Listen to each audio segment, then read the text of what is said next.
sun hung low over the desolate plains of New Mexico territory, its burning rays beating down on the dirt road where Captain James Hollister rode alone. His horse was tired, hooves dragging through the dust, and his own throat felt dry as bone. He had spent weeks chasing raiders who left smoke and ruin in their wake, yet nothing prepared him for what he would find that evening.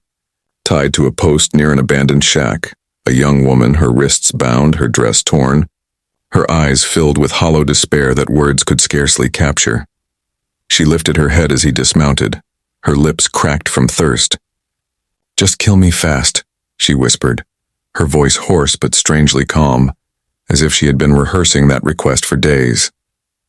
Hollister froze. He had seen men beg for mercy on the battlefield, but never a woman asking for death. He knelt by her side, untying the ropes carefully, but she flinched from his touch like a wounded animal. "It's over now," he said, though even as the words left his lips he knew nothing was over. Not for her, not for him. When he offered her water, she drank greedily, but her eyes never softened. She looked at him with suspicion, almost hostility, and pulled her torn skirt lower to cover herself. He gently lifted the fabric, only to check for injuries, but what he saw made his stomach clench. Burned into her skin just above her thigh was a crude brand, the letters PW. He swallowed hard. Property of warriors. He knew the mark. It belonged to a renegade band of deserters turned marauders, men who had abandoned the army to carve their own bloody path. The brand told him everything. They had claimed her as theirs, as if she were cattle. He clenched his fists until his knuckles went white, rage boiling under his calm exterior. She read his silence and gave a bitter laugh, dry as the desert wind. "You see now? I'm ruined. No man wants what they've branded." She turned her face away. Hollister shook his head, forcing gentleness into his voice. "You're not ruined. You're alive. That matters." But her eyes, dark, haunted, untrusting, said she did not believe him. He couldn't blame her, not after what she had endured. He wrapped his coat around her shoulders, lifting her onto his horse. She didn't fight, but she didn't thank him either. She simply sat stiffly, her hands clutching the coat as if she were afraid it might disappear. Hollister mounted behind her, his chest broad against her back, steadying her as the horse carried them toward his outpost. He could feel how fragile she was, bones sharp beneath skin, a body starved and punished. Each step of the horse seemed to jar her pain. Still, she didn't cry. She had no tears left to give. That night at camp, she refused food at first. Only after he broke bread in half and set it beside her did she take it, eating slowly, her eyes always watching him.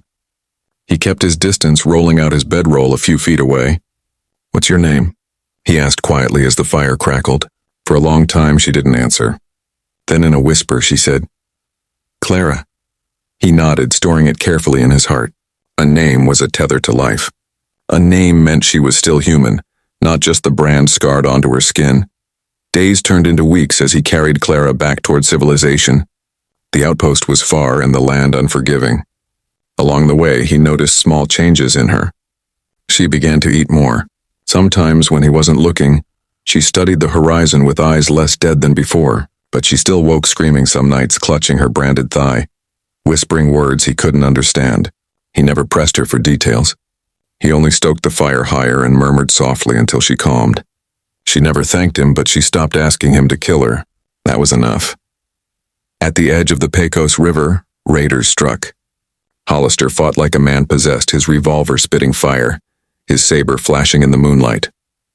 Clara crouched low, clutching the rifle he had given her. When one of the marauders lunged too close, she pulled the trigger. The recoil nearly knocked her back, but the man fell. She stared at his lifeless body, shaking, her lips trembling. Hollister caught her before she collapsed, whispering, "You did what you had to." She buried her face in his chest, trembling as if the world might swallow her whole. After the fight, she wouldn't speak for 2 days. But when she finally did, her words startled him. "I thought I'd feel shame, but instead, I felt strong, stronger than when they tied me." Hollister met her gaze, his own steady. "That's because you are strong, Clara. Stronger than they ever imagined." She shook her head, tears slipping down her cheeks at last. "But I still carry their mark." He touched her hand gently without force. "Then we'll carry it together. A brand doesn't define you. You define you." She stared at him as if seeing light. They reached the fort a week later, but Clara refused to stay with the other settlers. She wouldn't endure their stares, their whispers. Hollister understood. Instead, he brought her to his cabin near the mountains, away from prying eyes. The cabin was plain, rough-hewn wood and a stone hearth, but it was safe. For the first time in months, she slept without screaming. He worked the ranch while she mended clothes, swept floors, and cooked meals in silence. Slowly, a rhythm of life began to weave between them, fragile but real, like grass pushing through stone. Still, shadows clung to her. One evening, she asked him the question that had haunted her since the day he found her. "Why didn't you kill me when I asked?" He set down his coffee and met her eyes. "Because I saw someone worth saving." She looked away, her hands twisting the fabric of her dress. "What if I never believe that?" He leaned forward, his voice low but firm. "Then I'll believe it enough for both of us." Something shifted in her then, a fragile crack in the wall she had built around her soul. That spring, Clara began tending the garden behind the cabin. Hollister would return from the range to find her hands dirty, her face streaked with sweat but her eyes brighter. She hummed sometimes softly, as if remembering she once had a voice. He never interrupted, just listened. On the first harvest, she placed a basket of beans and squash on the table and smiled faintly. "I grew these," she said, pride flickering through her words. Hollister grinned. "Then tonight we feast." She laughed, a short, surprised laugh, but it was music to his ears, more precious than gold. But peace in the west was always temporary. One evening, Hollister spotted smoke rising from the hills. The same marauders who had branded Clara were near, their destruction inching closer. Clara's face went pale when she saw the smoke. "They'll never stop," she whispered. Hollister loaded his rifle with steady hands. "Then neither will I." Clara touched his arm, trembling.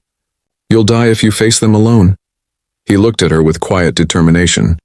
"I'm not alone anymore." For the first time, Clara didn't shrink back. She picked up her rifle, her jaw set. "Then I'll fight too." The final battle was brutal. Gunfire echoed through the canyon as Hollister and Clara stood shoulder to shoulder.